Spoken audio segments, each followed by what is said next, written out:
Leaders from this region, led by Senator Keo, that we are behind this project, whichever way we can contribute, so that his vision that he had those years when he was the Vice President of the Republic of Kenya, that we can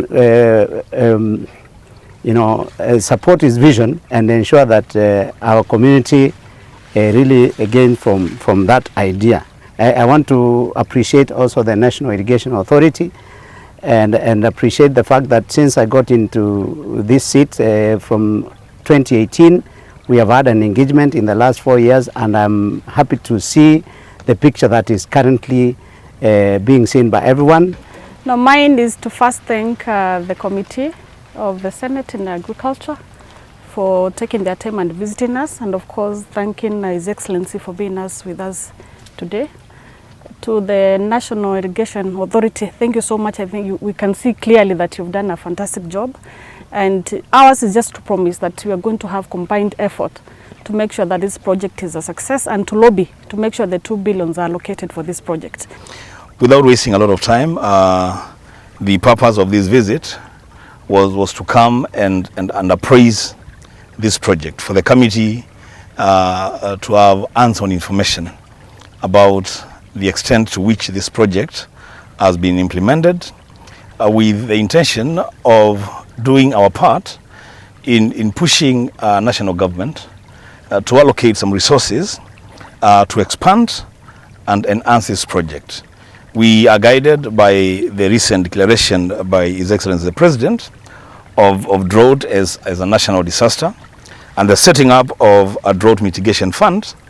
And so our thinking is that part of that fund and another fund that could be available could be channeled to this project to deal with 2 specific issues: expansion and solarization of the project. This area here where we are, you look at the soils, you look at the natural plants, the traditional plants, this place is richer. It's more fertile than Israel. And it is sad, actually. Of course, I've felt very sad on behalf of the committee that the original vision was to have 2,000 acres out here. And from what we've been appraised by NIB, that all they need is a mere 3 billion shillings. And 3 billion shillings, because they cannot be consumed in 1 year. If you phased it out, even in 4 years from when this project started, now we will be talking 2,000 acres. And 2,000 acres in this place would be able to feed this country. Joined with my colleague from Trans Nzoia, where they do a lot of maize, would be able to feed this country. And then that would be a good start to food sustainability and food security in this country.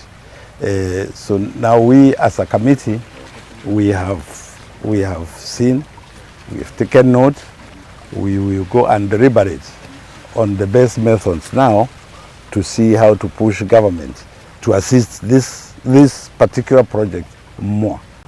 I think as NIA today we are happy that you have been able to come and witness exactly what you have done on the ground. What I want to say is that we have been in a journey since the year 2012 up to now. This is a project which we did between 2012 and the year 2014, and we handed over to the farmers. I want to emphasize that's a community-based project. As a NIA, we just do the main infrastructure, then we hand over to farmers for operations and maintenance of the project. Now, when we exited this project in the year 2016, 2017 this project went down.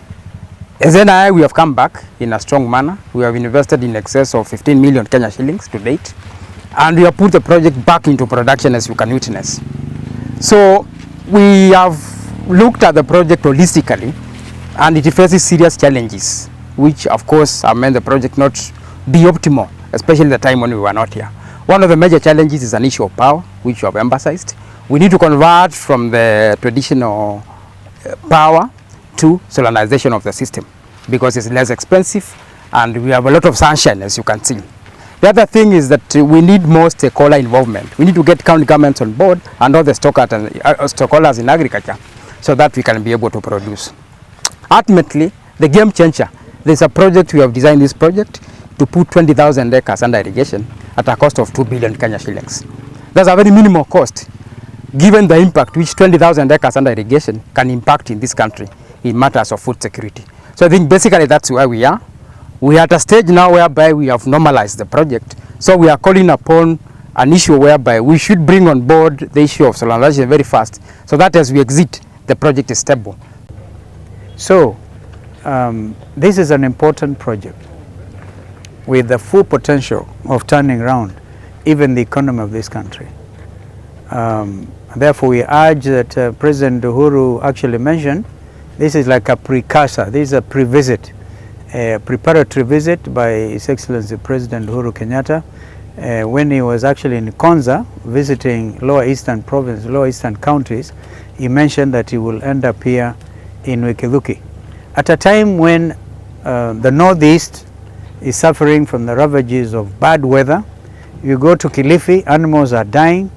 Northeastern Province, by the way, we are the border point, literally at the tail end of Ukambani, because across is the county of Isiolo, Bisenadi National Park, iko huko mbele. Then across here you have the Meru National Park, and further down you have the Rakanidhi. The Vision 2030 project, which President Kibaki and us formulated, which unfortunately, because disagreements in Jubilee, some inflating the cost from 110 billion to 200 billion.